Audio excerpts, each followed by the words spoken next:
Welcome to the Uprising, the podcast about sex, love, and dating from the perspective of me, Sam, one black, non-monogamous, pansexual, feminist, hoe, and international award-winning podcaster. Motherfucker. You gotta fucking tell them, okay? It's in the title, B. That's facts. Who lives and records in New York City and whose pronouns are she and her. And me, Rodeka, a fat, black, non-monogamous, existentialist femme whose life is a series of coincidences that somehow landed her here in the presence of an award-winning, yes. But on a critically acclaimed podcast. There you go. We just don't want to give Uprising awards, but we are critically acclaimed, motherfucker. That's fucking right. And my pronouns are also she and her. It's greatness. You're listening to a great show, everybody. You are. This is the first time you listen to this. This is a great show. What a time to be alive. I'm happy for you. I mean, it is a simulation, so I just entered the correct cheat code 50-50. in order to get this award. All right, every episode of this show works like this. Myself and my lovely rotating co-hosts talk about sex, love, and dating as it pertains to current events in the world, our lives, and yours. And occasionally we hit you with interviews with insightful folks or do deep dives on topics of our choice in particular episodes. This episode in particular, we're talking about safe, happy hoe-lidays, the self-proclaimed badly behaved gay Nigerian fighting to endSARS, queer antagonistic Egyptian police departments, lesbian and gay penguin babies, horror films about killer weaves and sex demons, a little bisexual insecurity, and much more. And if you would like to follow along with the conversation had in this podcast on social media, you can do so by using the hashtag #Uprising so we can see it, and the hashtag #PodIn so other people can see it. And if you would like to follow us on social media, you can do so at Uprising without the G on Twitter, Uprising on Instagram and Facebook, and you can join our Facebook group by searching Uprising, CUMMUNITY. Head to HoeUprising.com to sign up for a weekly goodies via our newsletter, Pay a Hoe, or to check out our merchandise. Damn, you know what? That has to be rewritten. Yeah? You just go there to pay a hoe. Because I am not doing the newsletter anymore because I don't feel like it. There is no merchandise. So you can head to innerhoeuprising.com. Pay a hoe. That's it. Now it's streamlined, y'all. Just send it straight to us. That's it. That's fine. We good. Sure, buddy. If you got it. Anyway, more on that later. If you're freaking with the vision and down with the vibes, do us a favor and hit subscribe. We're talking to you, YouTube. The people who can see us. If you're supportive of the hoes and want to see our success spike, do us a favor and click like. If you want to keep the conversation going during your time spent, do us a favor and comment with your thoughts and opinions. You can comment like this too. And please, please, please click that like bell. Otherwise, you're going straight to the hell of not knowing when we update on YouTube. Also, if you want to pay us to speak virtually at your school or conference about sex positivity, Black feminism, podcasting, or other kinds of topics that we discuss on this here show, or to have us host a consent, pleasure, or dating workshop for your organization, we would love to do all those things. And you can book us by sending us a line to ihupodcast@gmail.com. That email is in the show notes. Now we're going to get into a segment that we call Hoe of the Week. Hoe of the Week is where we shout out the homies who have supported Uprising in the past week. Hoes of the Week get special nicknames, and the game, if they choose to participate, is to guess the meaning behind their nicknames. This week we got Christina M, aka Braithwhite, who became a patron on Patreon. We got Jack S, aka Kernel, who became a patron on Patreon. We got Wendy N, aka Blow Trees, who became a patron on Patreon. We got Amanda, aka The Wall, who became a patron on Patreon. We got Tina L, aka Mango, who dropped their pledge but stuck around, and we love to see that on Patreon. We got Jessie M, aka Springfield, who also became a patron on Patreon. And we got $Fins, who left us an Apple Podcast review, and that review is so nice, so we're going to read it. The title is Amazing and Informative, which is what we are on this here show. There you and go. In life. And it says, I was just told about this podcast from a close friend of mine. I've been going through their backlog like wild. These folks are hilarious, smart, and they make my commute 10 times better. It's a must listen. Thank you, Ella. Aww. There's something really intimate about the fact that you listen to us on your commute. It's just like, hey, everything sucks, but yeah, I got these like, holes in my ear. During the worst of times, you're experiencing the best of times. Everybody look at Rodeka's eyelashes. I tried to do something different for a new job, and they're all falling out. So don't look at them, actually. Don't look at them, actually. Did you get whatchamacallits? I don't know extension. words today. Yeah, thank you. No, yeah, that's me every other day. So the one day that I got it, I'm here to uplift you. Yes, I did. I also, they fell out. So I put some of the ones that I already own. It's been a job. That is interesting. We do what we got to do, okay? Where did you go? What neighborhood in America? Well, actually, you met this person. This is one of our listeners when we were at Pod and Live 2 years ago. The listener who did it. No, that'd be funny. I'm like, you're just dragging this motherfucker. I definitely you gave me bad lashes. I'm not even gonna mention them. I don't know what the hell happened. I want to say it was just like a fluke. I want to say I've read things that because I was reading why the fuck are these things falling out? I just got them done. It apparently in winter your eyelashes shed more, whatever. So I got recommended to this person because me and you, I don't know, I'm not gonna say the person's name, but me and you were having a conversation. We've been kind of drunk at these things, so if you don't remember, that's fine too. And this person has really nice skin. I know who you're talking about. I think I know who you're talking about. Okay, there you go. I didn't want to put yeah. And they were like, oh, because I'm the type of person, if you tell me something, I'm gonna get it. So they were like, oh, I just use tinted moisturizer because we're young. I know exactly. There you go. And so we don't need all that stuff. So I use the same tinted moisturizer, and then I went to the same person.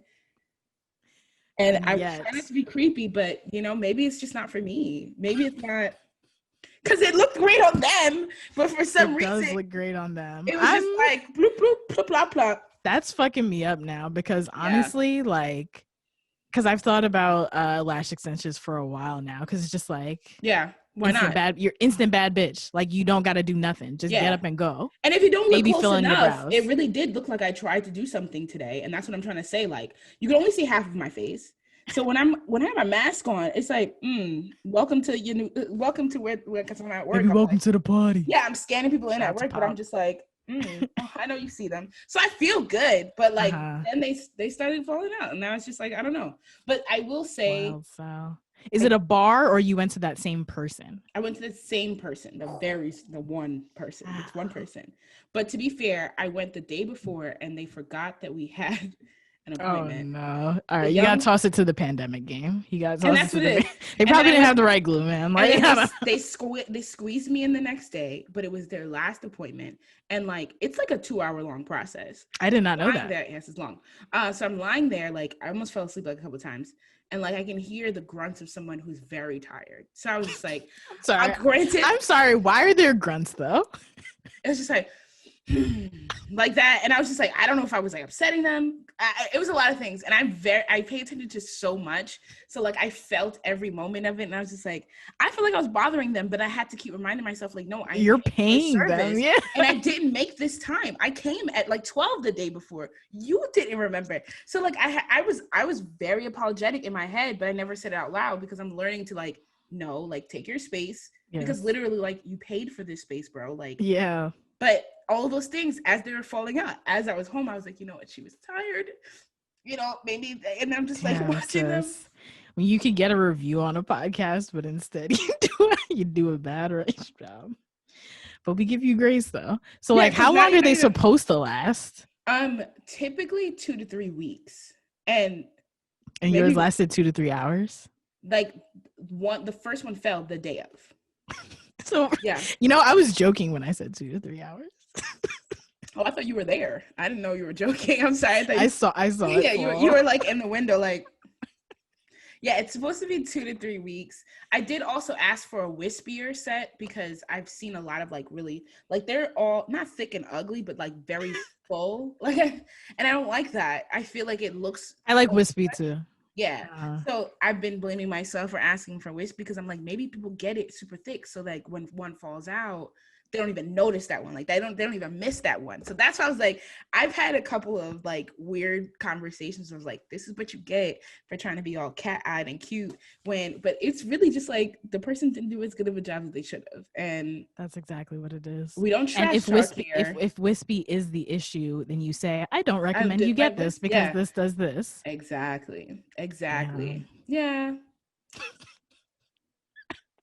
So don't look at my lashes because now you know the story. So if you have any questions, they are being answered. You got an exclusive YouTube conversation for everybody with the visuals. Yeah, because I'm like, everyone else is gonna be like, what the fuck are you talking about? No. If you had done a great job, you probably not, we don't do like Bay of the Week spots, but I would have been like, shout out to, now it's just, yeah.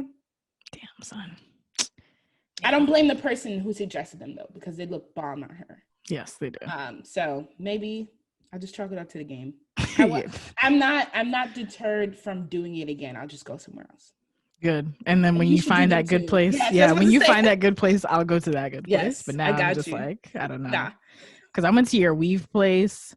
All I do is go to my friends' places. Yeah. I did my weave at your weave place. I do my color at Akua's color place. Look at this. I'm living off of you guys. That's good though. That means you trust us, and that makes me feel good. So I do trust you because I was like, your lashes look good, and you're like, these are falling out. Stay like, but the thing is, if we're all social distancing, which we are, 6 feet away, I'm dead. These fucking lashes. There you go. Exactly. So there you go. It's no issue. All right, let's get back into the show. If you would like to be a hoe of the week and get a cool if you would like to be a hoe of the week and get a cool nickname of your own, here are some things that you can do. You can leave us a 5-star review on Apple Podcasts. You can feature us in an article you've written or shout us out on social media. If you live in New York, you can recommend a good lash person. These are non-monetary ways that you can support us. We love monetary and non-monetary support, and we understand that in these very, very uncertain times, it's more uncertain every day. Every hour. Monetary support is not feasible for many folks. Please do not spend your last dollars on us. Put you and yours first. That is a command and a demand. But if you can spare some change, you can donate to us on PayPal by going to paypal.me/innerhoe, or you can become a patron by going to patreon.com/innerhoeuprising. Also a reminder that if you do become a patron on Patreon for $2 a month, you can participate in things like our Slack chat, our patron only film nights, and for $5 a month you can join our Monday night Zoom hangouts. And at any Patreon tier you can receive access to our episodes a few days early and entry to our workshops and parties. This whole past week we've been doing horror film patron only film nights. I'll talk about those a little bit later, but they've been super fun, so get on Patreon if you want to have fun with the hoes. We are going to get into self-care tip of the week now. That is the segment where we give you some tips on how to care for yourselves, because you deserve to be cared for very freaking much. You do. Yes. So this week's self-care tip is how to make socially distanced holidays actually feel special, which is the title of an article that was written in Vice. And this self-care tip is largely, it's just me reading that article. Not me reading the article, but I'm going to pull a lot from the article. So that was written by a person named S. Bear Bergman. I'm going to link to the actual article in the show notes because his perspective is pretty interesting. He is Jewish, and he is a practicing Jewish person. So all of their like major holidays like Yom Kippur and Rosh Hashanah all happened already. So they had to figure out how to do these things before everybody else's holiday season. Like we got Kwanzaa and Christmas and I want to pause for a second. I made a face when you said he was Jewish, and I realized that we're on YouTube. That was not for anything other than that is how I process information, y'all. Because I don't want anybody like, what was that face about? No. I thought sometimes like you have that self-awareness, and I was like, why did I make that face? That is me processing information. The funny thing is, when I'm reading, I'm not looking at Zoom, so I did not know you made that face. And I look, and like the thing is, I felt myself go like that. Like that, like, are people Jewish? Like, oh no, why did it freeze? Oh, yeah, yeah, you're back. Yeah, you're back. Sometimes my Wi-Fi cuts out very quickly. Okay. I don't know why, but that's thank you for that. Because on behalf of everybody, I was fucking offended, man. Don't do that. Okay, so so S. Bear Bergman wrote that article from that perspective, and that's interesting and cool. So I'm going to link to the article in the show notes, as well as an episode that he was a guest on the podcast today, Explained, which talks all about how to celebrate holidays, or that episode talks all about how to celebrate holidays during this second wave of the pandemic that we're probably about to go through. So here are some things from the article. So S. Bear Bergman says, do something special, actually do something. So don't just lay in bed because you can't be physically present with your peoples. So let's say it's Halloween, wear a costume on Halloween night, because why not? Light your Kwanzaa candles. I'm gonna say Kwanzaa. Damn. Candles. Light your candles. I'm sorry. It just sounds cool. I like it now, but no disrespect. Again, jeez. Like now everybody maybe I should just shut up. I can't shut up on the podcast, but it's just silence. Yeah. Light your Kwanzaa candles, denounce colonialism and indigenous genocide on Thanksgiving. Shit like that. A little bit more on that later. Don't underestimate how great a Zoom holiday can be. Zooms be lit. Yeah. I think Zooms just be lit in general. They're fun times. Plan intergenerational video cooking classes. This was a good one. So like, for example, if your aunt's mac and cheese is lit, ask her for, the ingredient list or whatever. Maybe not the recipes, niggas don't like to codify recipes and fucking share that shit. So get all the ingredients or whatever. Then everybody get on Zoom at 5 p.m. And then you watch her make it on Zoom and you make it along as she's making it. Yes. That is so cool. I thought awesome. That was such a great idea. Yes. I would love to do that. Especially when they go you just put a dash or a sprinkle of paprika or some shit, and you can watch them on Zoom actually pour it out, and you're like, okay, so I'm gonna just cross this out here. So that's your definition of dash. And that's what it is. It's something about watching it and everyone doing it at the same time. That's really fun. Yeah. Here's another fun one. If your family or other folks who you like to gather with are local, you can do a drop-off potluck. Mm-hmm. So you make a big batch of your special chili or oxtail or whatever the fuck it is that you make, and you drop it off to your peoples, and then everyone who is consistent of your peoples drops off their dishes, and you all plate it and whatever, microwave it, heat it up or whatever, and then you all eat it on Zoom together. So it's like, oh yeah, this still you could still be like, oh man, you really put your foot in this or whatever. Yeah, and then you get to taste other people's cooking, which is really one of the best parts about Thanksgiving. Here's another one that I thought was nice. Add a sense of togetherness and structure to video gatherings with readings or questions prepared in advance. So he gives some examples. I thought this one was cool. Add a land acknowledgement. For example, I am living on Lenape land, which is actually true. I think most of New York is Lenape land. Or reading of the true history of Thanksgiving / day of mourning to your feast. So there's an app actually. Tea with Queen and Jay recently talked about this on an episode, and I originally saw Juju from a Little Juju podcast post about this. There's a thing, and I'll put it in the show notes, but there's a number you can text where it's you type in your zip code and they're like, oh, this is the indigenous land that you are actually living on. So even just start to get the conversation going to family members who might just be like, what? Yeah. You want to take away my Thanksgiving? Why? And you just start talking to educate. Oh, that's why. Yeah. We're not taking away from it. We're giving it a new meaning. There you go. It's kind of shitty. The meaning is blood, colonialism, patriarchy, racism. No, let me stop. But that is what it is. So. I would say stop, but it's the truth. Nothing's wrong that you're saying. Invite everyone to respond to questions. So not just quote unquote, what are you thankful for on Thanksgiving, but what do you hope to be thankful for next year? Or how can we support Native or Indigenous people in their struggle for land rights? Or for example, for Christmas or New Year's, questions like, what will you work for this year?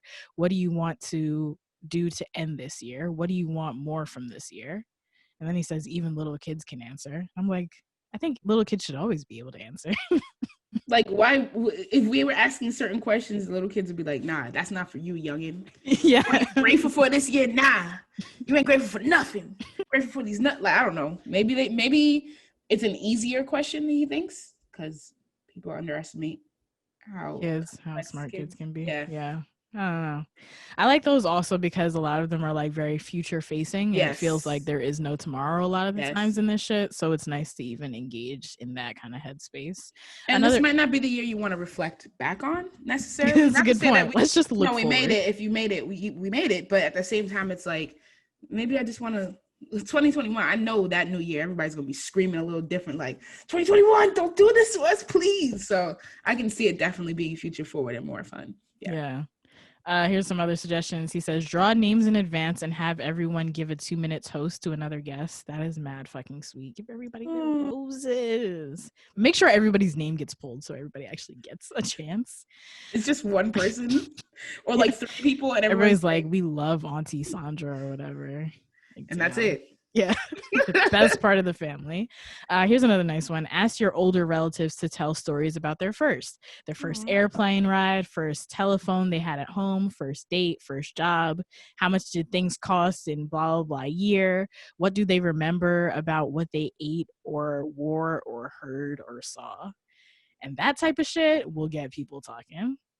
Because, it'd be some elders who are like, I don't really want to tell you my business and what's in the past is in the past. But if you get it from like those particular angles and it gets them in like this kind of nostalgic mood, it all comes pouring out. Yeah. Exactly. They'll be chatting. And then with their consent now might even be a good time, especially with Zoom, how you can just record a Zoom call. Mm-hmm. Record your fucking elders, man. With their consent, but like record them because they have stories for days. And you don't want them to be forgotten. You don't want them to be forgotten. A couple of other things that Bergman says: dress up and feel cute, even if it's from the waist up. I know personally I'm wearing pajama pants down here, but this is a nice shirt. This is not a. As I sit here, like that's a nice hoodie. Yeah, this lifeguard. Not yeah. Are you a lifeguard? I'm not. I don't even know how to swim. So you're just lying to people. I'm just lying to everyone. I won't wear this around a pool because that could have potentially disastrous results. You're just like, help me, nigga. And you're like, I can't. Yeah. Honor your elders by staying apart. Remember that it is a pandemic. If you got to see grams or whatever, quarantine for 14 days first, at least. And then this last bit I thought was nice. Reimagine how you imagine what a holiday is. Do something that helps you feel connected to other people. Do something else that helps you. I'm just gonna say that again. Do something else that helps you feel connected to other people. You don't have to drive anywhere or cook or clean up after 24 people this year. Use that time. Do a puzzle or play a game with your housemates. Write paper letters or draw pictures to send to friends and family. Collaborate on a fun photo shoot or an all-family TikTok dance challenge, or even take a walk/ride/roll to look at some plants and birds and see if you can figure out what they're called. When you get home, put up your feet and call one of your 1 or 2 close pals for a long catch up chat. What is wrong with me today? For a long catch-up chat. Chat up catch. For a long catch-up chat. The silver lining to missing out on the casual "you look great" and "hey, how have you been" from distant relatives and church acquaintances this year is that you can take the time back to focus on the people who are really important to you. You can be mad intentional about it. Yeah, that's cool. Good. Yeah. Yeah. And like sometimes holidays are like, oh, I'm so glad that I got to see this portion of family, but oh man, it sucks that I can't see this portion of family. But now that being virtual is like something that's accepted, which it should have been beforehand, but now it's like, oh yeah, Zoom is actually a thing we can do. Like maybe you can actually have have a Thanksgiving or Christmas dinner with your aunt who lives in Hawaii. Yep. So she never gets to make it to the dinner in Queens. So thank you, S. Bergman, for that. All right, let's get into Bae of the Week now, the segment where we talk about people who are cool and attractive. Who are we talking about this week? We are talking about Matthew Blaise. Their pronouns are he and they. They describe themselves as a proud, non-binary radical feminist and also a badly behaved gay person in Nigeria. They are a LGBT plus activist and was a, do we say LGBTQ or do I just say LGBT plus? I think any of those things work. You say Yeah, LGBT because plus, I'm going to Q, say that a lot. QIA. Yes, for sure. You can say Okay. plus. So yeah, they are a LGBT plus activist and were named a young leader of 2020 by the global advocacy group Women Deliver. So I came across them during my research on one of today's current event topics. They live in Lagos.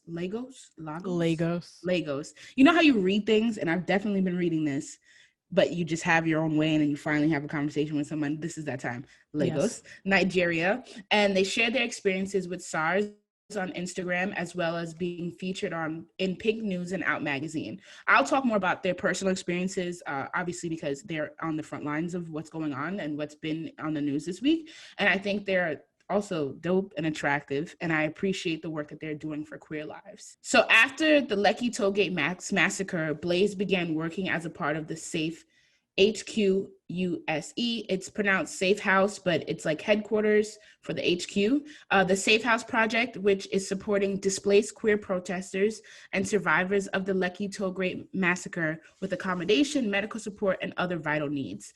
The project is accepting donations and asks that those who wish to support contact them directly via Instagram.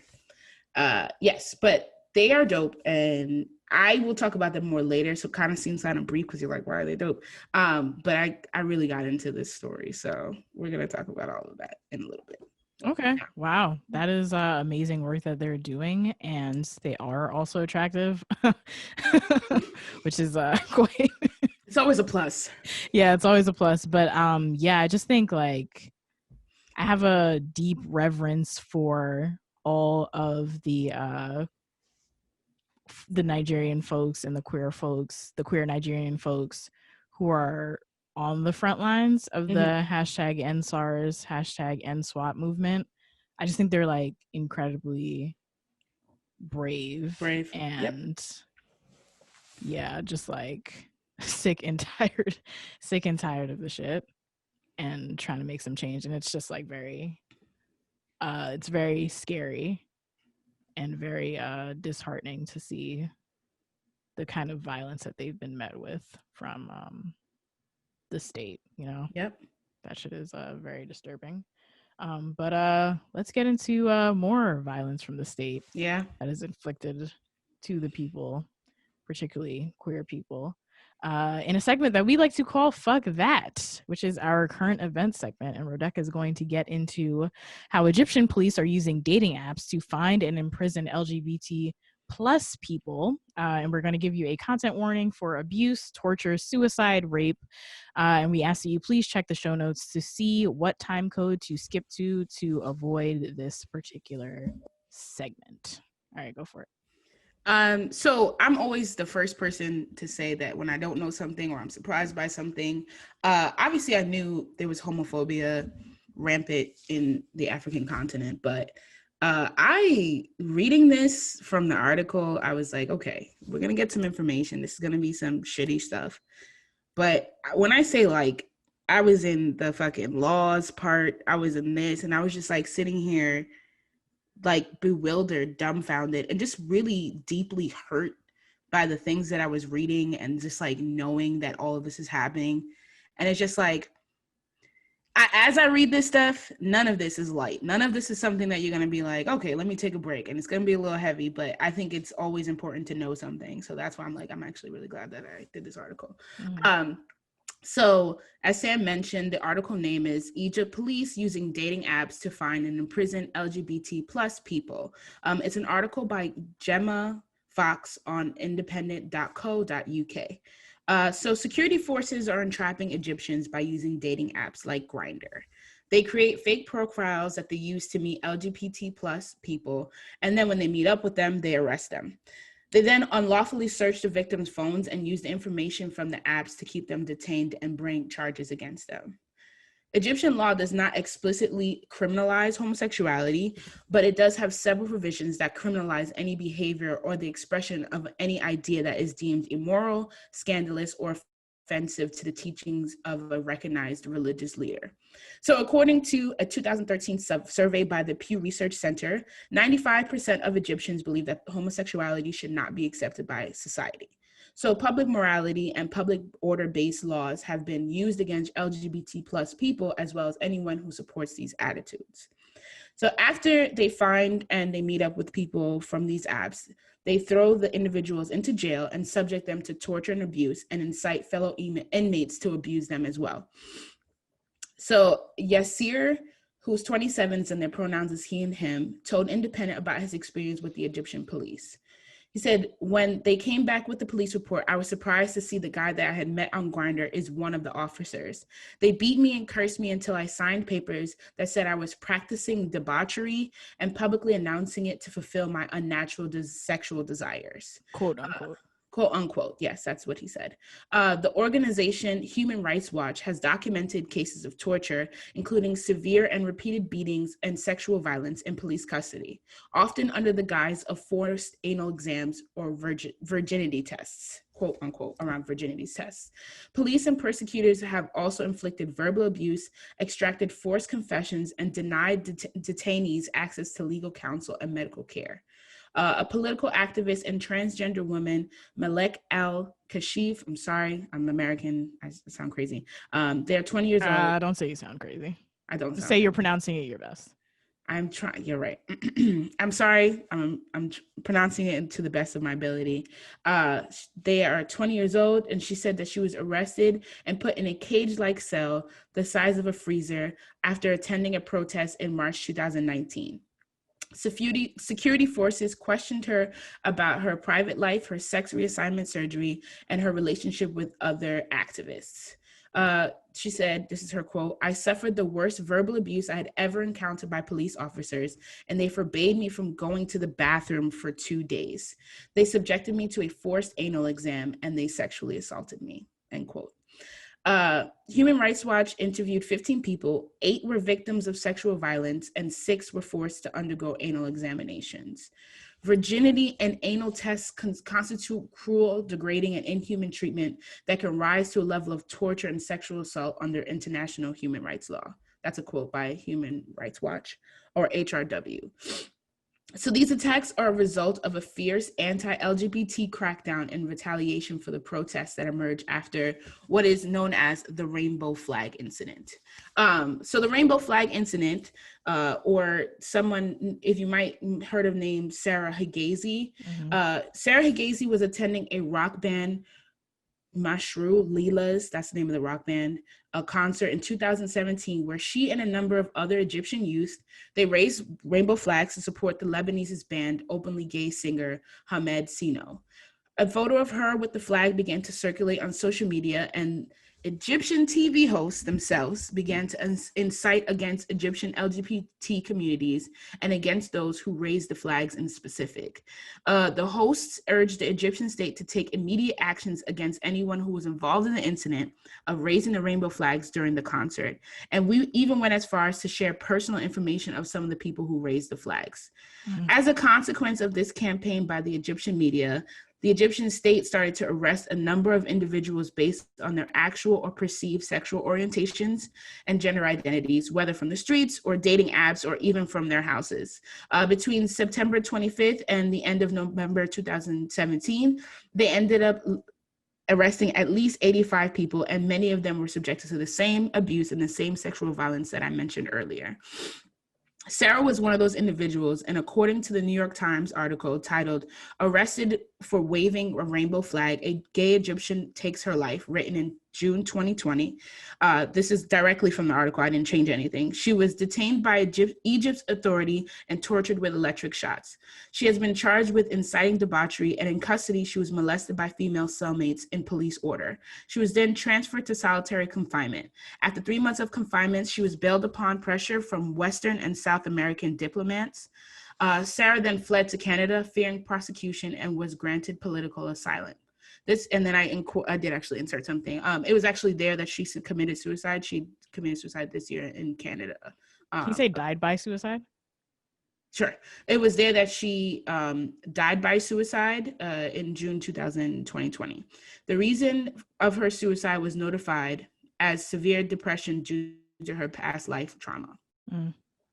So her death was reported across a range of international news outlets in 2020, with tributes to her activism being a recurring theme, with the lead singer of the band himself, Haned Sino, playing tributes and composing a song based on the words written by Hegazi shortly before her death.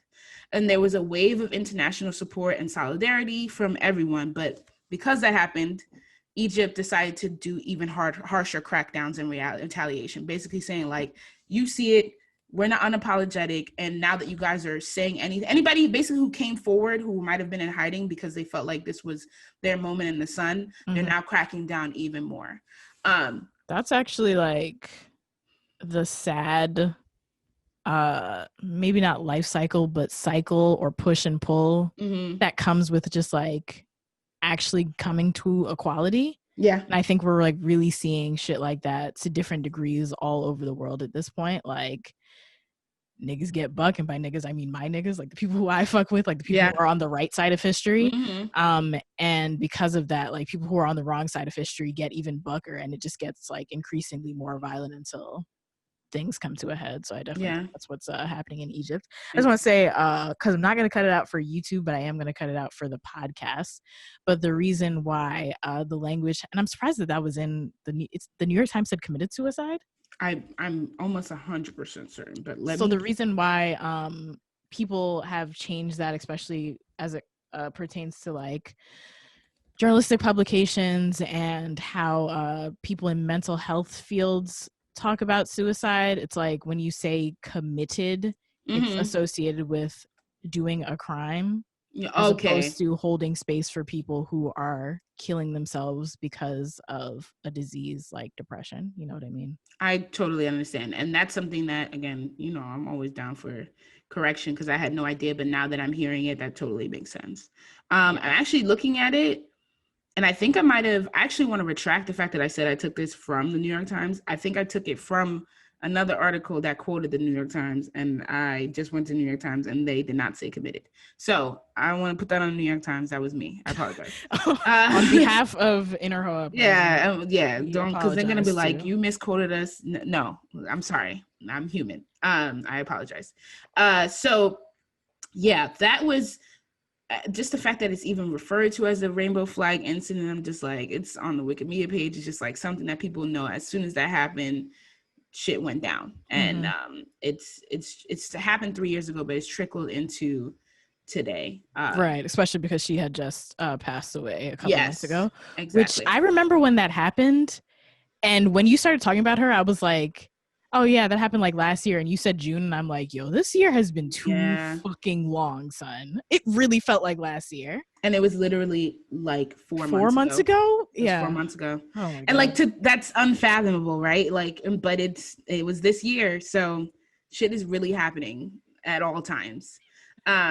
Yeah. So when we actually looked at this article, Sam had mentioned that there was a connection to SARS. So I wanted to look at that as well, obviously, because that's something that's relevant to what's happening now. Well, they're both happening now, but it's something that's definitely on social media. So you may have seen Nigeria and SARS, or the Special Anti-Robbery Squad, a lot in the news lately because of the endSARS hashtag on social media. Attention to the movement skyrocketed after Nigerian soldiers opened fire on a peaceful demonstration in Lagos. Please read up and educate yourself on this. This is like not even close to the tip of the iceberg. I didn't go into detail about it because it's very much a hot topic, and I think that everyone's talking about it. But because I'm discussing the connection between SARS and Egypt, but please don't let this be the only, like, this is all, please look it up. Please look into this, read about it, and know about it. You can hear more about the hashtag endSARS movement as it pertains to queer people by listening to some Bad Bitch Brigade episodes. So I know that Queen and Jay did it on Tea with Queen and Jay. I'll link that in the show notes. And Bag Ladies did it on their most recent episode. I'll link that in the show notes. Yes. I am assuming that Queer Walk and Marsha's Plate also probably talked about endSARS. If they did, I will link those episodes in the show notes. I just gotta finish my podcast. When we talk about this shit, it runs deep within the BBB, okay? We get mad together at the same time, all right? We do talk about stories that are important to Black people, yes. Exactly. So SARS has a connection with abusing LGBT youth. SARS police unit has routinely abused, humiliated, and denies rights to members of the queer community. Gay men, lesbians, and trans people, or anyone within the LGBT community, are harassed and are one of the primary targets of the police and are often assaulted and killed in Nigeria, a country regarded as one of the most homophobic in the world. In northern Nigeria, homosexuality is legally punishable by death.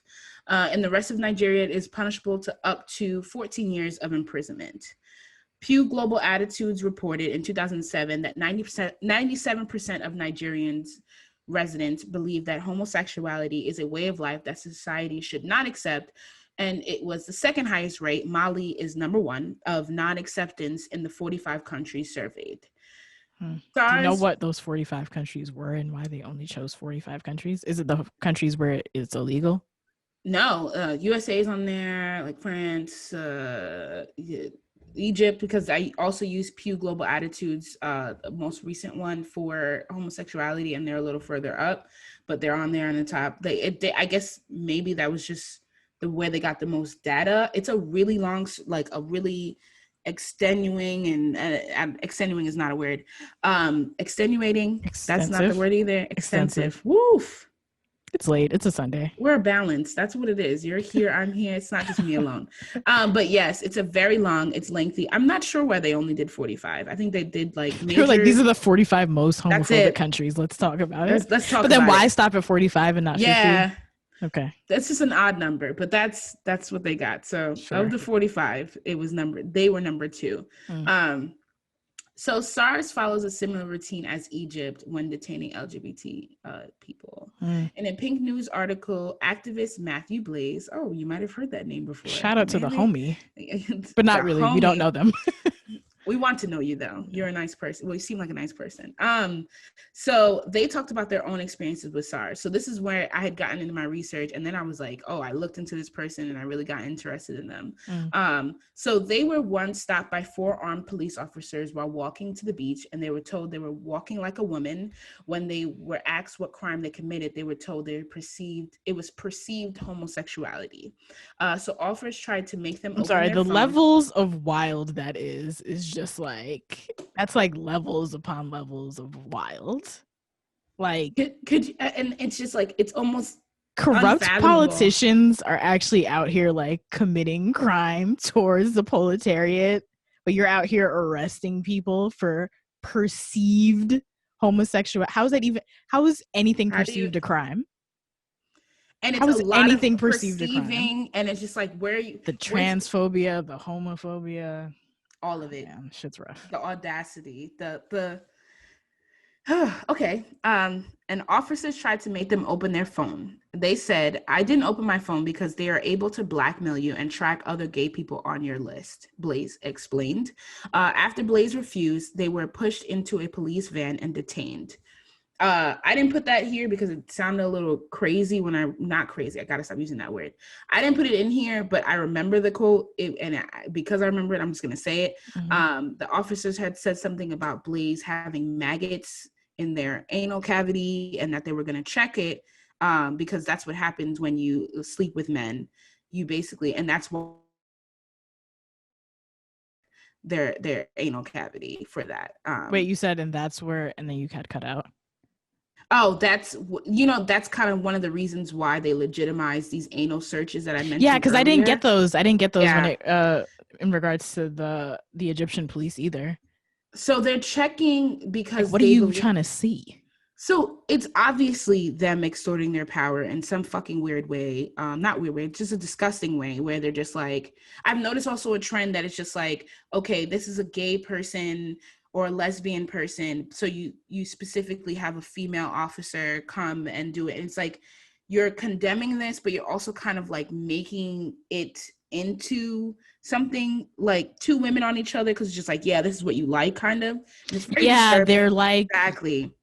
They're I think we can call that rape. They're raping them, but it's not like, because not coercive, corrective rape is also like a thing. Yes. In just like amongst populations that are extremely homophobic. Not saying like Africa is any more homophobic than places in Europe and America and all that kind of stuff, and the Americas, but like corrective rape is a phenomenon that's seen amongst the like dire, like, I'm extremely homophobic, but this isn't even corrective rape. And that's what I was thinking too. Even as I was reading it, it was very much like, it sucks that not normalized, but very much like you said, corrective rape, you think to like a man, just to define that, that's like, oh, I'm raping someone with the intention of them not being homosexual anymore. Exactly. That's the quote unquote purpose of, and that's what my mind went to, because that's portrayed a lot, and it's just like something where you kind of like automatically go to that. So it's very interesting and doubly sick that it's literally the opposite. It's like these officers were men, and then they're like, oh, I'm going to check your anal cavity because that's what, like, there's maggots that grow in there. But it seems almost like repressive of their own nature, and they're just trying to like put that on. That's something that I was thinking too, and I hate falling into that trope. Yes. It's seen so often where it's like, this person's being homophobic because deep down they're gay. But I don't know what's happening here. I don't know why that's happening. So it's also because sodomy is legal. So and that's how they legitimize like they have stoning. That's wait a minute. Okay, so wait, are you talking about Nigeria now or Egypt? I'm talking about Nigeria. Okay, is sodomy? So is it? Okay, never mind. What I was really just trying to ask was like, why the fuck? Because it's all bad and like disgusting and violently homophobic and violently like gay antagonistic and stuff like that. But I didn't get in Egypt when they were searching the anal cavities of like lesbians. No, so that was kind of put together. They're doing virginity tests on people with vaginas, and for people with just anuses, they're doing anal testing. But what is the point of what's the point of the virginity test? Exactly. This whole shit is like, let me look that up. Niggas is just actually committing abuse. They're just trying, and they're trying to back it up because there's no we're trying to find logic in like and something that like right even if we do find it, what, you know what I mean? Yeah. And literally the first line is I found it says literally like they're trying to find proof of homosexual conduct, but there's no legitimacy to it, and like what are you going to do? You're not a fucking doctor. Are you looking for like small tears? Like that's the only thing that you can really find, and as a cop I don't really know what device or equipment you have for that. And then also, why is this illegal? And it's very legal. Yes. Okay. All right. You want to get back to because I was Googling it, and like literally the first line is like, none of this has any type of scientific basis. It's just supposed to be an overall thing of this is why I'm abusing someone. Right. So back to what we were saying, they threatened Blaise, and then they dragged them by their hair and threatened to put them in jail where they would be beaten and killed without anybody ever finding out. Fortunately for Blaise, police grew tired and allowed them to leave, but many others are not so lucky. Right. Incidents like these are rarely reported because of Nigeria's overall anti-LGBT plus attitudes. The only depictions of queer people in Nigerian media are negative ones, and discrimination extends to within the protest movements. That's why it's hard to find like statistics, because like obviously they're fudging the numbers. Obviously shit is going down that we don't know about, but it's also like it's not something that's considered bad or taboo by the overall public. So it's not something that would be like not monetized, added up, or like put against them in any type of way. So quantified. Quantified. Ooh, you are an amazing person. So endSARS protests have resulted in further violence against LGBT plus people. So queer protesters at endSARS protests have been verbally assaulted for carrying pro-LGBT signs. Blaise was by other people, like other by other people who protesters. are out there. Yes. Man, Yes. plights are really global. That is like, plights are really global because that is like the same shit. And not to compare what's happening with NSAR. I mean, there's comparison to be made, but not to say that it's the same as our movement for liberation, specifically as it pertains to like police violence in the criminal justice system. But that is the same shit that's happening here. Where like you are trans or perceived as queer in some type of way at a protest, and niggas will be like, the fuck? Or look at you some type of way. Like there's this whole episode of Marsha's Plate where Mia talks about like her getting into like a verbal thing with these people because she had a sign that said, I think like the front of the sign was like just an affirmation of like blackness in general and like the entire black liberation, and the back of the sign was also something like, but like don't forget about me, like I'm black and I'm trans, so stop fucking around with me, like in my own community. And people were like took offense to that. And there was another one with Indy. I'm pretty sure it's India Moore, if I believe that's what their name is. India Moore, yes, from Pose. They had a whole spoken word thing where they're like, "Can I come too?" And it was really yes, and it rang very true to like, I want to be a part of this movement too, but my own brothers and sisters and my fellow people don't stand up for me. Yeah. And Blaise actually said something very similar. So they experienced harassment for carrying a Queer Lives Matter sign at the recent SARS protests in Nigeria. And they said, it is sad because we are protesting about oppression, but there are protesters out here who wouldn't think twice about killing us because of our sexual orientation and gender. And you're walking with them. And that's been, and you're right, it's very easy to draw parallels because I'm thinking about like how many times that I've seen on social media that we're all, once the Black Lives Matter thing resurged again this year, it was a lot of things where like Black women were like, look at all these Black men talking about Black Lives Matter, and you guys are our biggest enemies. Or laughing at Meg Thee Stallion getting shot in the fucking foot. Oh my God. I've had real life conversations about, this look like shrapnel, and I'm just like, I know you. Like, I don't do this. Please. I'm just like, you know these things? Yeah, and it's just like, ew. Bro. Yeah, that's an interesting conversation.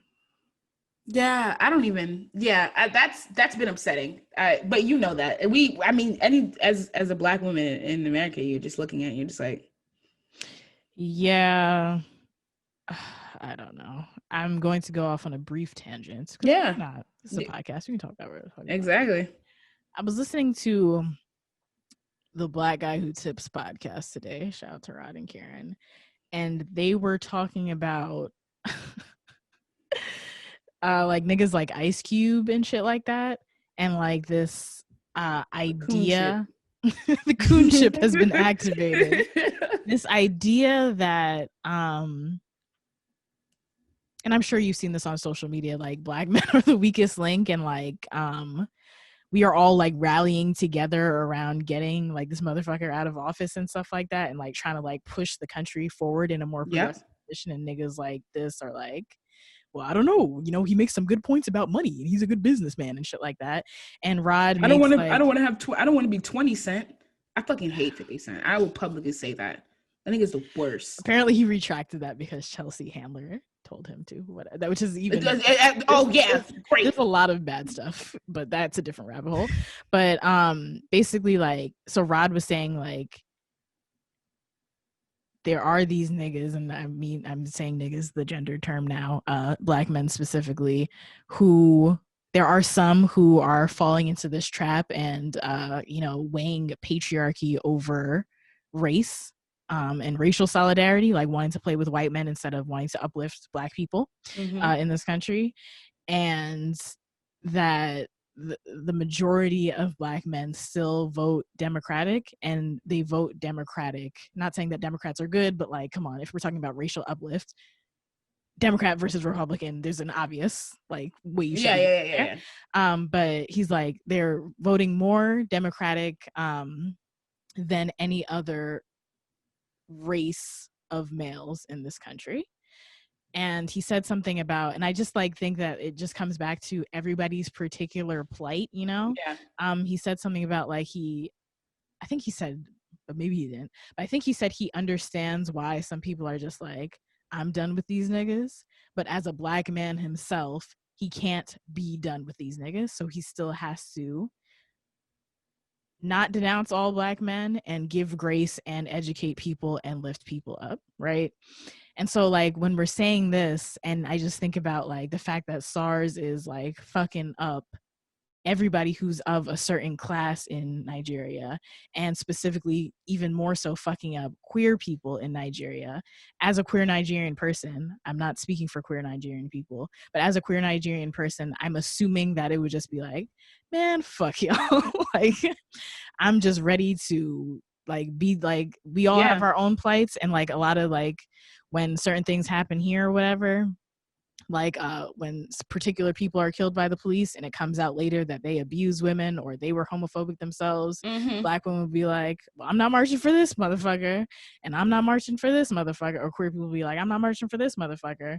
It's just a very precarious situation to be in, when I think you kind of have to wrestle with knowing that solidarity of some type is actually what's going to get us through, but also recognizing that the niggas who you are trying to fight for and should be fighting with you don't believe in solidarity, because even though they want equality for themselves in a particular way, they don't want equality for you, because the equality that they want is still playing in like patriarchy and fucking queer antagonism and white supremacy and all that kind of bullshit.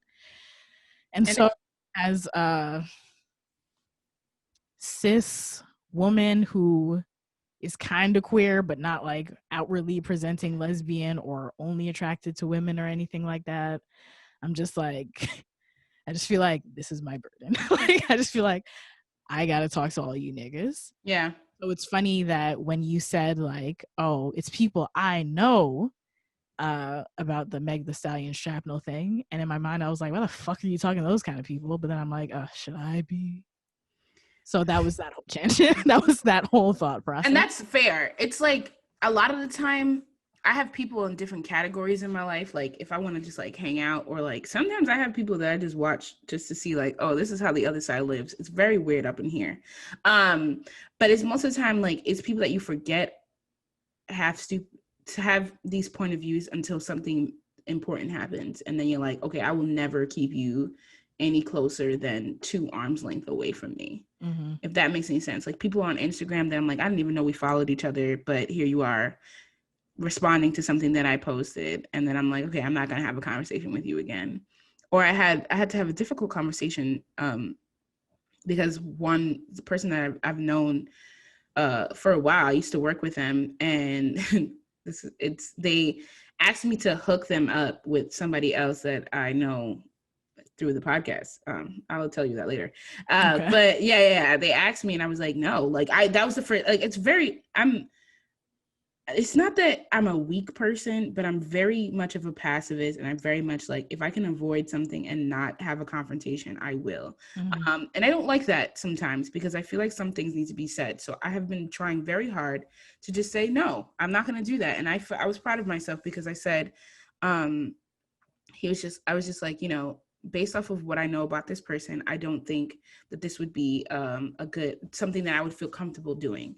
And they were like, okay, like where are you coming from, like with that? And do you really like even know me? And I was like, I won't claim to know you any more than I did back then. We've had a couple conversations, and based off of our interactions, you've said things about people having body hair, and this person is a body positive person. Like I made that example, and I was just like, I don't feel comfortable. And like, you know, and I just think about, I can't wait till you tell me who you're actually talking about. Yeah. I'm just like, this is like, some motherfucking tea. Do I know the other person?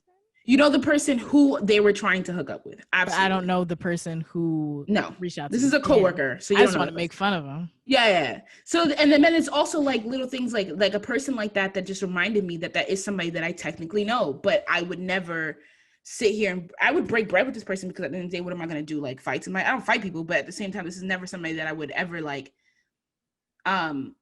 consider somebody that we're like-minded in any type of way, et cetera, et cetera. So that's like shit like that. People like that pop up on an Instagram post and they feel bold enough to be like, oh, well, what about this perspective? Or what about the shrapnel in the foot? Shit like that. That's when they'll come up. And I'm like, I'd be embarrassed, like, damn, I do know this person, but it's usually like because I know them from like work or like the environment or like passing or like I used to go to parties all the time and shit. So like people like that. So there's some niggas in there that you're just like, oh, fuck. You in there. And yeah, solidarity and all that shit. But sometimes it's tiring being the bigger person.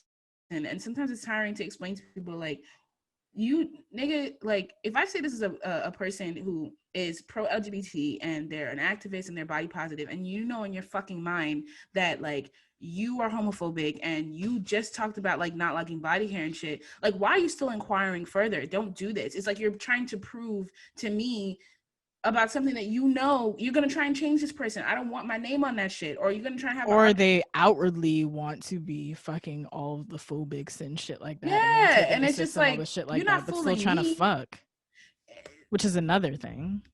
And that's what you gotta go through and that type of shit. And like you don't find like that's the problem with the dating game nowadays, because you'll have one conversation and you're like, wait, I thought this person was decent, and then that one thing comes up and they said some ignorant shit and you're like, ah, fuck, another one. And it's just, you got to be a bigger person. Do I educate this person or do I move on? And if we're on the same side, sometimes I do feel like I want to have that battle of educating people, because I'm just like, I don't want to, I feel like if I told you something, even like maybe you'll move on and actually like learn something. Yeah, I'm releasing you back into the world because I don't fuck And with you, but should I release you back into the world as a better person or as the same yeah, person that and you sometimes approach I me feel with your like bullshit with? somehow, some way, especially since I'm on this podcast, like it'll be like later on they'll be like, well, I was talking to that hoe from Uprising, that hoe, because some niggas do like to refer to us as that hoe, even though I didn't like say that. But like that hoe from Uprising, she didn't say anything was wrong with what I said, and I have to be able to be like, I stopped you right in your track, get the fuck out of here. I never said anything Social masturbation responsibility. is gay, nigga, and I still regret that. Well, we had a whole We episode had a whole about it, so. episode, and that's the thing. Like, yeah, sometimes I gotta bring it here, sometimes I gotta bring it to the person. But like, that's somebody that I've known since I was a child, and like they came back into my life, and then you find out, okay, what the fuck? So, yeah, we're all on the same side, but sometimes y'all niggas don't be making it easy to like defend you, even in personal conversations, even in like day to day shit. So I don't know, but we trying. Yeah, I just think it is the plight of whoever wants it. And I don't think that like Blaise, for example, Matthew Blaise, I don't think that they should be the person who like they're out here getting fucked over by the cops or endSARS, and they're getting fucked over by the people who they're marching with, and like I mean physically getting fucked over with, like rumbling with these people. I don't think that they should be the person to be like, see my humanity, because they're already doing it for everybody when it comes to SARS. They're literally fighting for their lives every single day. Yeah, just by walking down the street. I think that as like a cis kind of queer person, that type of shit is my plight. And I felt often like as a woman, I don't have to explain shit to men because these niggas get on my fucking nerves. But as a cis person, I've talked to other cis people, and that includes men. So, yeah. And that kind of ties into this, where I was like, I know this was hard to read, probably hard to listen to. Cis men. Like, did I say cis men? I didn't mean to say just men. I meant to say cis. I think you said cis men. Okay. You said, and that you said cis people, and that includes men, cis men. Yes. But yeah, it's just hard to like digest. But educating and bringing awareness to the suffering LGBT community around the world is how we can help, how we can be activists, how we can be active in change. And I always still, maybe it's the 20s, maybe it's just because like, what else can I do but but I always still hope that we can do something and that things can change. And I just don't want it anymore. I'm tired of the hashtags. I'm tired. I want the hashtags to be everybody happy, but everyone's actually happy or some shit like that. A part of activism is to have hope. I will say that. Yeah. That is like a part of the revolution, that you can actually envision a better future. Because if you can't, then you just stop. So that is a very important part. And exactly. And if we didn't have it, then that it can only be the sound. And a lot of the things, skipping a little bit, a lot of things get support by celebrities and social media when they've reached like these really extreme moments, like we're watching people die or we're watching all these things happen.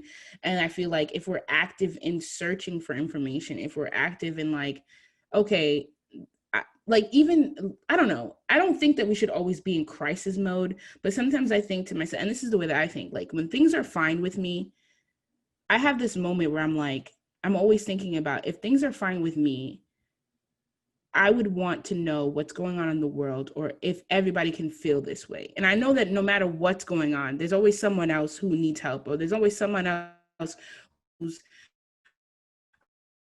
about or learn about or like bring attention to. So even in those moments of stillness, I'm not saying use all of your time to be actively consuming these negative, negative information or like these really tragic things. But what I'm saying is those moments where you feel like I want to do something, that's when you should look at organization websites like Human Rights Watch, where they're posting information about things happening around the world daily, if not hourly. They have so much information from every single place in the world that's going on that they have access to.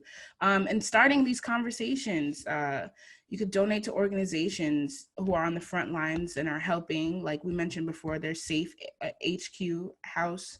That's kind of hard to say, but it's fine. Safe, I got you. Safe House. I like the pun of it all. I do. I knew you appreciate things like that.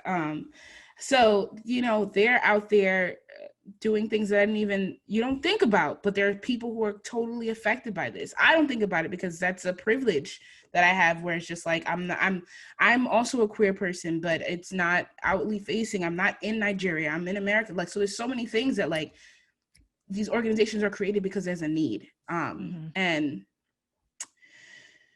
it's just tough. And I just want to say, I want things to be better. And I think exposing the ugliness is a step to making sure that ugliness goes away. Yeah. Liberation for all of the people. Thanks. Yeah.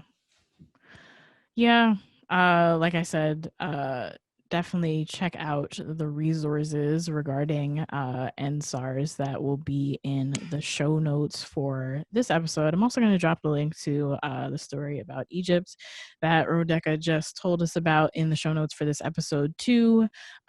We are American ass motherfuckers, so this is your introduction to these things, but forever and always actually listen to the people who are on the front lines of these things, because they know way better than we do. So we are going to get into something a little bit lighter now.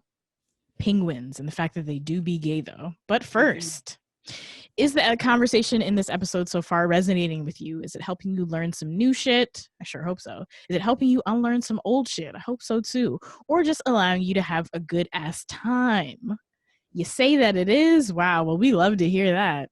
We would also love for you to support the continuation of conversations like these. If you're listening to us on a podcast app, you can take a moment to subscribe to us and drop 5 stars and leave a rating for the homies. If you got a little extra change, you can drop some cash in the PayPal. Go to paypal.me/innerho, or you can come join our Patreon community and access our chat and virtual events for as low as $2 a month by going to patreon.com/innerho-uprising. Those 2 links are in the show notes, or you can just hit up your friend and say, yo, listen to this podcast. We thank and love you all for your continued support. Right. So I'm excited for this. I don't know if I'm going to break the streak, but I feel like I have to commit to it because I've watched you and I've heard you guys do this. So I have to be a part of it. So I'll do it. I'm so excited. About to get sexy. It's about to get sexy in here, y'all. Oh. Okay. Ooh. All right. When our routines are changed, it's easy to forget to check in with yourself. How are you feeling?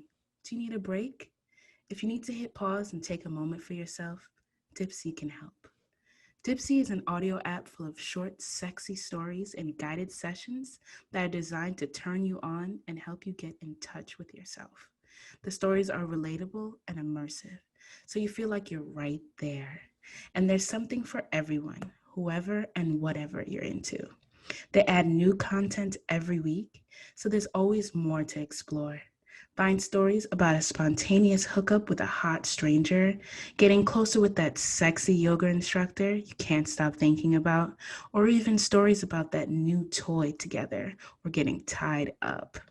The wellness sessions can also help you unlock your new confidence or heighten intimacy with your partner. They add new stories every week so you never get bored. So spice things up today with Dipsea. And for listeners of the show, Dipsea is offering a 30-day free trial when you go to dipseastories.com/IHU. That's a 30-day free trial when you go to DIPSEA stories.com/IHU. dipseastories.com/IHU. Ooh, it's getting hot in here. So take off all your clothes. I am getting so hot. I want to take my clothes off. And a little bit and a little bit, make it all out, and make it, girl, baby, make it. I think that was really good. That was quite sexual. Thank you. I hid my face because I realized... swear, as soon as I looked down, I was like, I can't look at Sam. So as soon as you went away, I was like, thank you. I realized that's a trend whenever anybody looks at somebody when they're just like fuck up. So I was like, let me just hide myself. You just go incognito. But it's more funny because it's like the sweetest photo, and it's just like her holding a fruit, and I'm like, oh, but I didn't look. I just didn't even look over there. That's what it is, because that would have probably made me laugh too. So we're good. Yeah, we did it. That's not a very sexy picture. Holding an apple. Anyway, hi, welcome to Samster Farms. Anyway. Oh, that'd be cool. Yeah, I'll start my fucking farm, man. Let's do it. Planting shit is very, very relaxing, bro. Yeah. Today I made apple chips, and I harvested some of my cayennes, and I fucking pickled some of my banana peppers, which are still growing because of global warming. But I'm just like, yeah, I like this shit, man. Yeah, I like this rustic shit. I can't. I haven't even there's mad rubbish back there, but once we get to the point, it's gonna be out there, man. We're gonna do this. It's gonna be out there. All right. Speaking of gay shit like gardening, let's talk about more gay shit of the lighter kind, not abuse, not tragic abuse anymore. But we're gonna talk about the LGBT community, and that is lesbian, gay, bisexual penguins. And away we go. This article is from NBC News. The title and subtitle are Gay Male Penguins Steal Lesbian Couple's Eggs at Dutch Zoo. The gay male African penguins who made headlines last year when they stole an egg from a heterosexual couple have now stolen a lesbian duo's nest. I just want to give a big shout out to Wilson Wong for writing this fucking article. And the whole article is very amusing to me, and it's pretty short, so I'm just going to read it. All right, so it starts off, gay penguins strike again. That's it. A pair of two male African penguins at a Dutch zoo who made international headlines last year when they stole an egg from a heterosexual couple have now stolen the nest of a lesbian duo in Darien Park, Amersfoort, that's in the Netherlands, said in a Facebook post. So that's what that zoo said in a Facebook post. Zookeeper Sander Drost told Dutch News that the gay couple is taking turns sitting on the eggs to keep them warm. Isn't that so cute? Yes. But Drost said the eggs are likely unfertilized and will not hatch because they were laid by a lesbian penguin couple. Sad. Earlier this year, Drost told RTC Utrecht that the fathers were quite dominant. Here's a quote: "Every couple has a house in the residence, but this couple has appropriated 2 houses," he said. And I was like, that's patriarchy. Niggas is gay, but they're still fucking men. Men, penguins taking up all the space. They're man-spreading. They're penguin-spreading. In November last year, 2 gay penguins took an egg from a straight couple who let their guards down, RTC Utrecht reported. The egg failed to bear a child, and the gay couple have yet to raise a chick together. Aww. Most penguin species are monogamous monogamous for life and typically breed once or twice a year, said Marlene Zook. It's just all very cute. Yeah. I gotta watch a Happy Feet after this. I want a Happy Feet spinoff about gay penguins. And it could just be called Gay Feet because Happy means gay. Says Marlene Zook, a professor of ecology, evolution, and behavior at the University of Minnesota. Scientists do not know if the same-sex behavior in penguins is common because all of the tiny creatures look the same in the wild. But Zook said it certainly has been observed at zoos. This isn't the first time a same-sex couple have nabbed a chick or egg from another duo. Another gay penguin couple at a Denmark zoo kidnapped a chick 2 years ago while its mother was swimming. That's kind of fucked up. These are like, it's cute, but they're also kind of like really sad because these families are losing their eggs. These are like the beginnings of those Lifetime movies where it's like, I raised this person, and then the kid finds out at 17 like, you're not my mom, I saw my face on the back of a milk carton. Take me to my real parents. And it'll be things like, I've always loved you. And you think for a moment, like, okay, they did raise you. It's like, wait, no, they have. Don't do this. I do not feel sympathy. Yeah, this is fucked up. The chick was later returned to its biological parents after but like by humans. These penguin niggas weren't going to do it. Yeah, them back at all. Exactly. After the heterosexual penguins came looking for their chick. Oh, or maybe that's what happened. Maybe the humans don't. They came up like, maybe they don't interfere. They just let shit happen. It's like fucking The Real World or something like that. Like they're just a camera crew. Like this. Like, yo, these niggas eggs now, bro. Crazy. Get a load of these guys. What a day at work, yo. You're just like, you would not believe what happened, yo. The drama. And in July last year, female same-sex penguin duo Rocky and Marama made headlines after adopting a chick at Sea Life Aquarium in London. The new mothers were in the spotlight again a few months later when their 4-month-old became the world's first genderless penguin chick. So a little bit about that. Apparently, this is according to another article by NBC News, because NBC News loves some gay penguin articles. It's completely natural for penguins to develop genderless identities as they grow into mature adults.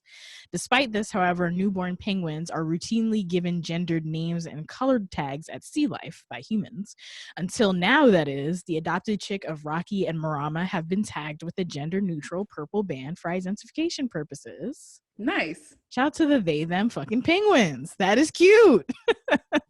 I just thought Rocky and Marama were kind of gay names for penguins. So I also wanted to shout out to another gay named gay penguin couple, Magic and Sven. Oh, yes. Okay.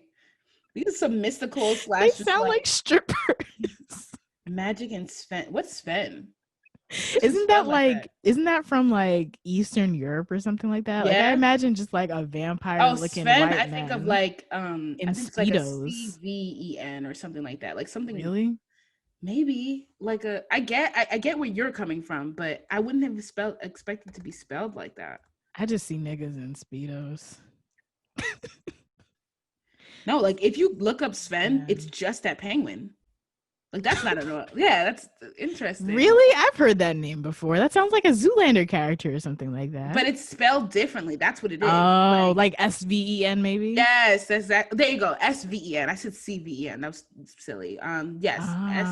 Yes, Sven from Frozen. Yes, that's a Scandinavian first name. Oh, that's why I'm imagining. There you go. Blonde. You got it. You're right there. But they spelled it a little weird, so I thought it was like something else. Especially with Magic, I thought maybe they just like they had a nerd in their midst, and there was some lore that I didn't know. But that would be even more interesting. Yeah, that's why I was like, oh, I want to know. But it's fucking just Sven. Etymology of gay penguin names. Anyway, let's wrap up this article. Zuck believes the same-sex African penguin couple just wanted to raise a family together. Aww. After all, being a part of a pair and raising a chick is deeply ingrained in being a penguin, she said. Oh, shucks. It's like a smile cringe because I'm like, yes, it's so sweet, but like, you don't take the other babies. You baby stealers. I just love some animals do be gay, those stories. Maybe that should be a sub-segment. Dun, dun, dun. No, that would be fun, just finding gay animal stories. Oh. We might have to add that as a fucking segment. That would like take that. a load off of the trauma that is this year. And it's just fun. It's automatic. Animals do be gay though, and we did that. We coined that. I don't care what we did coin that. Yeah, I gotta trademark that. You set some money aside to fucking trademark animals do be gay though. But I love it because it's just fun. And I also love it because every single time I feel like it like punches a hotep in the face with this fucking... It's unnatural. It's unnatural to be gay. Like, no, the fuck it's not. These niggas are in... Who's more natural than penguins, son? These niggas are in fucking Antarctica and South America. No, South Africa, sorry. Influence up in Antarctica. They're doing their own thing. Exactly. Did the white man come and colonize penguins to be gay? Nah. No. So let fucking Magic and Sven do their thing. Yeah. What's the problem? But not unless they steal stealing. Babies. Yeah, don't do that. But living together, do it. Cohabitation.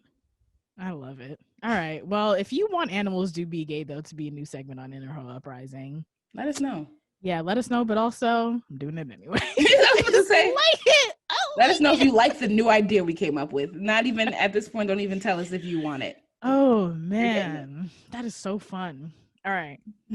Let us get into our next segment now. That is called Sam Presents Ass Media. That is a segment and a play on the term mass media. It is where I talk about book, TV, podcasts, films. Sometimes I review them that relate to sex, love, dating, and or gender. And they are spoiler-free reviews. Did you watch Bad Hair? I did. Okay, so Rodeka is gonna come in and talk a little bit too. Yes. So these aren't full reviews, but they're a reminder to get your horror fix going. This week has been Ho the Week for Inner Hoe Uprising patrons on Patreon. So we've been doing some watch parties over there, and just shout out to our watch parties now. They've upgraded. You don't even need to have the app that the movie is on. Okay, so back in the day with the Netflix watch parties, you had to have Netflix. This time I have every fucking streaming service because I have a lot of good people in my life who give me their passwords. So I have Amazon, I got Hulu, I got Netflix, I got fucking Showtime. We've been watching everything everywhere. I got HBO, so like, you're in good hands over here, baby. Come on over. You're in good hands over here. But yeah, so we've been watching everything this week. We watched Abby, we watched Ma, we watched Tales from the Hood, we watched Bad Hair, and last night we watched Blade. And for the purposes of this podcast, I'm going to highlight two very fun watches. So the first is Abby, which is a 1974 American blaxploitation horror film about a woman who is possessed by an African sex spirit. Yes, it is problematic. I'll talk about that a little bit later.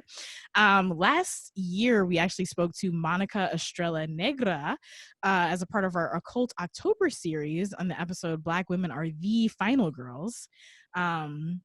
So I'll link that in the show notes and you can hear Monica's take on Abby. But I just want to say it is a blaxploitation film from the 1970s. Yes, it is problematic. It is going to be problematic. And yes, the acting is bad. But it is very fun to watch with others. And we just had a blast. Just going in. There was just like the demon would like present itself as like a Nigerian wind in caves. And like...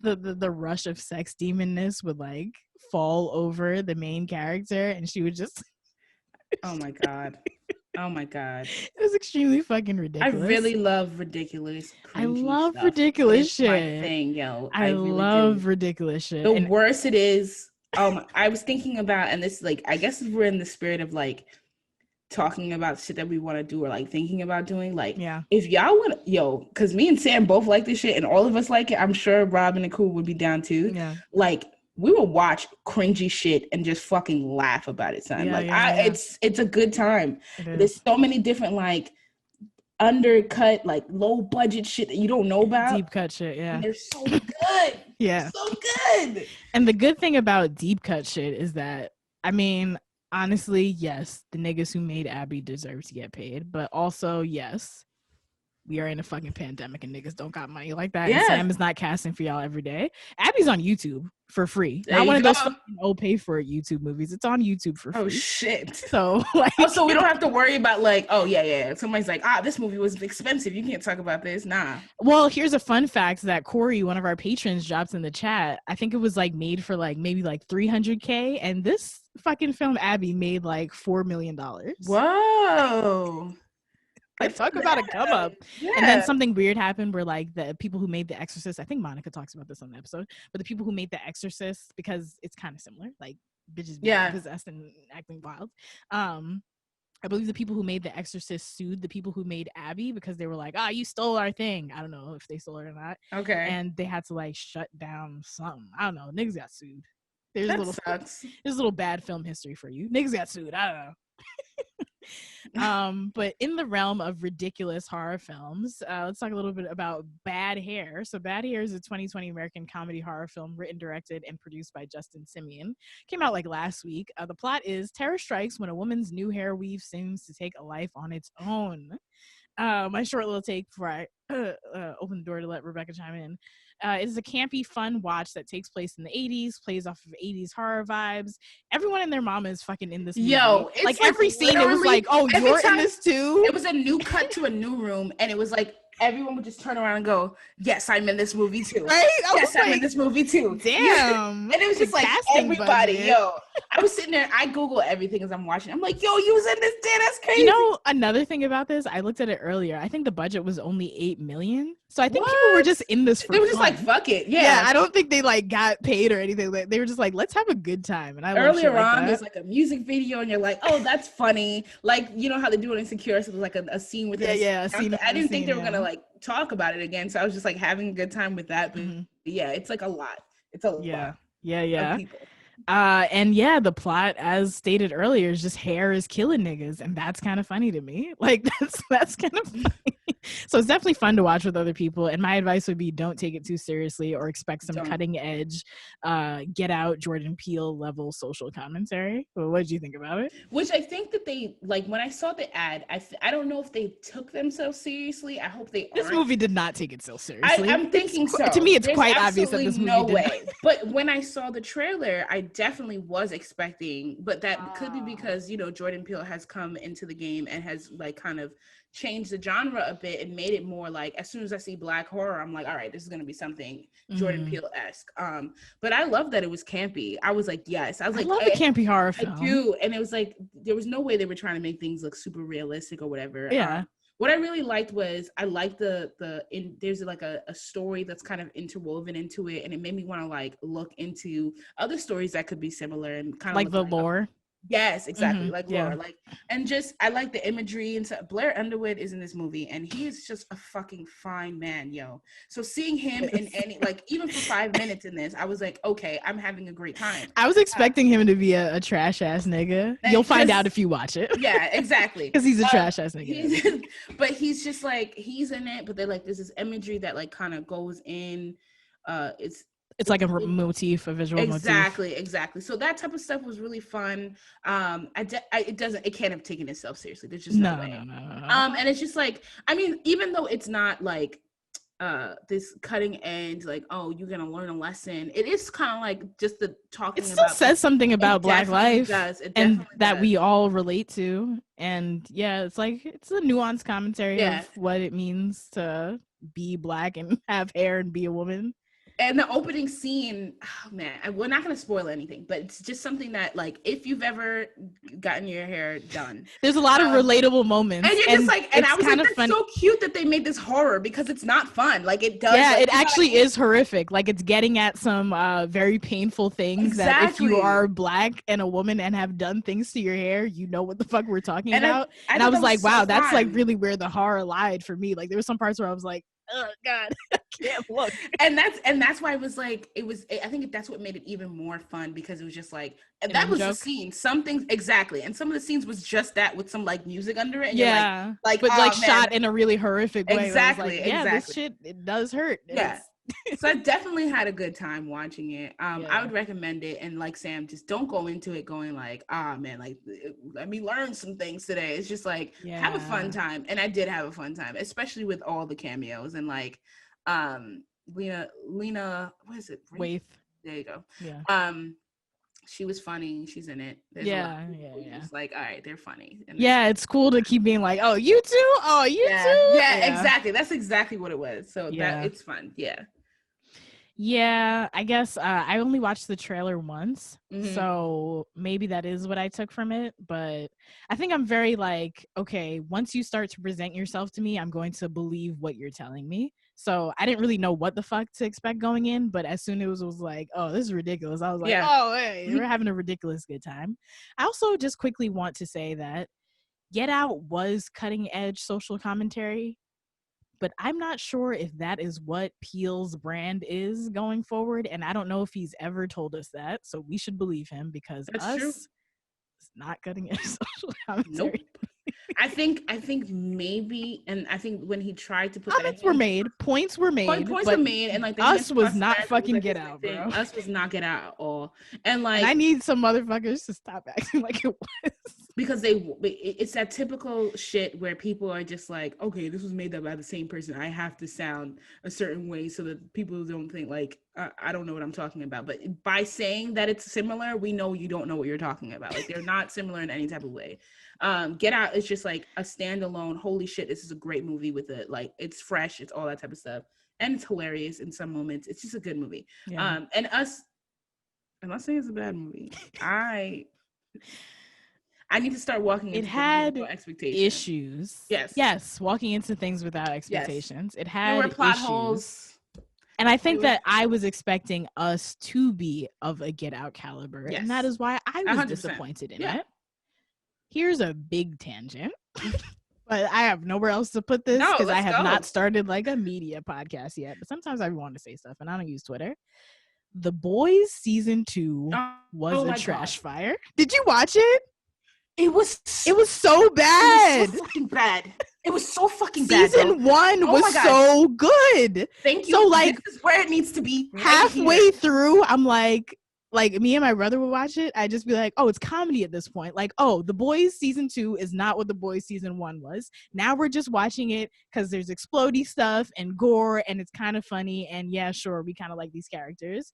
But judging it off of season 1, no, it's just not the same show. It's a completely different show. So we accidentally did a whole entire review of The Boys season 2. It was, what did you say, like 30, 40 minutes? Just about, yeah. We are going to passionate about it because it was very bad and season 1 was very good. So we're going to link to that in the show notes for this episode because it will be up on our YouTube channel if that kind of shit is your motherfucking thing. Maybe we'll do more things like that. I don't know. Let us know. I'm down. Me too. Okay, so yeah, definitely watch Bad Hair and Abby.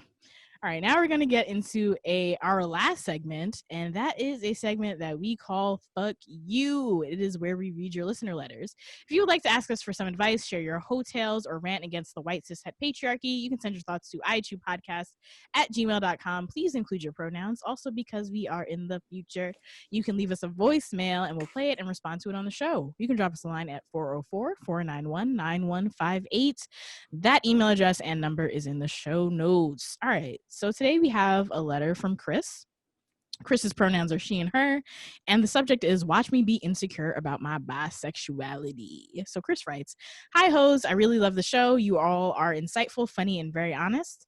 Thank you for all your time, emotional labor, and research. It really makes the show great. Thank you. Thank you. I'm a 23-year-old Black bisexual woman. I realized I was bi in college. Since then, I've pretty much only dated women and have been having a good time. And then COVID happened and I moved from a city back home to a very white, suburban, Trump-loving area. So I've been spending a lot of time grinding it out on my vibrator, which is fine. My issue is that I've been noticing all my fantasies are about cis men.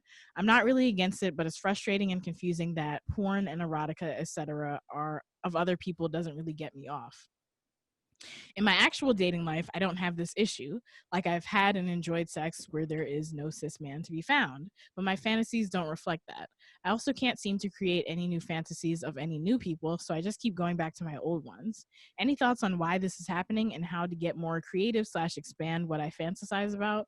Or am I trying to force myself to like other things just to prove how queer I am? Let a bitch know. Chris, she, her. My quick thought, and even when I read the last line, I was just like, all right, we need to talk about this. Bisexuality, pansexuality, anything that involves liking, being sexually attracted to more than one gender at the same time can very much feel like you're trying to prove something. But we always have to remember the baseline of fluidity. There will be seasons, there will be times that like I don't even know why I like this, and it's just happening constantly. You just have to allow yourself. Don't be too hard on yourself. Yeah. We don't know why we like cis men. If we knew why, we'd probably figure out how to fix that. I don't know, but it happens, you know, like that. I don't think it means that you're lacking anything. I don't think that it means that like, oh, your feelings are changed about people other than cis men. I think this is just the season. Sometimes it's just a default because it's just kind of media just like throwing that at you anyway. So all of those things that it could be a plethora of reasons. In terms of like finding out how to add more content if you're not interested in watching other people have sex, and you can't really create these new experiences. I don't know, kind of maybe think about your old experiences and tweak them a bit and start from there, just because that's your baseline. If you want to change something about it, or even what we were thinking, putting yourself and looking at it from a new perspective. What really gets me off a lot of the time, I don't think I've ever said this, but I hide my face again, actually. No, it's fine. I very much like to I very much like to think about any type of sex that I might have had or am having, or watching someone on porn. I always think about it from the top's perspective, just because that's a unique thing. And granted, even though it's the same experience, I'm always thinking like, man, and I don't know if that makes me a little like narcissist, whatever, but I'm just like, they're looking down at me and that's hot, so that's cool, you know, like I was like, man, it's both of us. So that's, I'm like, you know, you can definitely refresh it, or like even think about that same sexual experience and you have your perspective, but think about what it would have been like for a person sitting in the corner and they're like, oh, I wonder what they were thinking that we were doing. You can definitely create a new fantasy, cool. Something that you've already experienced, because memories replay themselves all the time. Doesn't mean you can't make them more interesting. That's so true. Yeah, so yeah, that's really fun. Wow. Thanks. I never thought about it like that. What an imagination you got there. It's up there. My mind is crazy. I'm always thinking about stuff like that. So I was like, you can use that in a fun way. Like, definitely. Because sometimes mine is the exact opposite. I really cannot just think about something and go, okay, like I can get my nut off. I can't. I have to watch something. Even if I'm like watching it just to place another face on it, or just to like, but I have to have like that some sort of aid. Exactly. I can't just do it off the top of my head. But you know, everyone's different, so you just gotta work with what you got, and you can make it a little more fun. Yeah, that was really good advice. Thanks. I said if your current fantasies are getting you off, I don't see any pressing reason why you should change or expand them, especially since they're not hindering your ability to achieve pleasure, both solo and partnered. So I would actually say like take some time to unpack why that's frustrating you. And I think you kind of hit the nail on the head at the end when you were like, am I just being insecure about my bisexuality? I think maybe you might be. And maybe like once you get, you know, like when you don't want to think about something, you think about it more. Like intrusive thoughts. Yeah. Like maybe if you get, I love intrusive thoughts. Not really though. But like maybe if you get past that blockage of feeling insecure, then it won't be like injecting itself into your brain so much. Like I'm not a fucking psychologist. This is all just like conjecture or whatever. But maybe that like getting past that might open you up to a wider variety of fantasies. Also, like what you said when you were like, maybe it's just in you because of what society places on you in the media. Like I definitely think that's probably like a huge part of it. So, you know, maybe right now you're like, nothing else gets me off, but like still watch them, you know, in your free time. Yeah. And like familiarity breeds contempt, but also familiarity breeds attractiveness. Like, you know, that theory of like, if you keep seeing someone's face, they get more hot to you.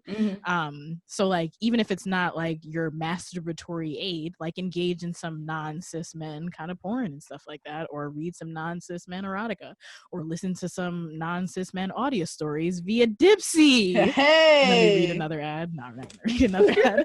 But like, yeah, so kind of get more comfortable and familiar with engaging in that kind of stuff.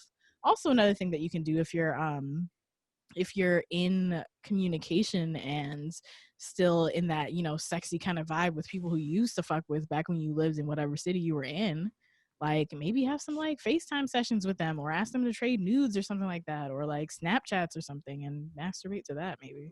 Yeah. Well, Chris, we hope it works out for you, whatever it is, and keep us updated.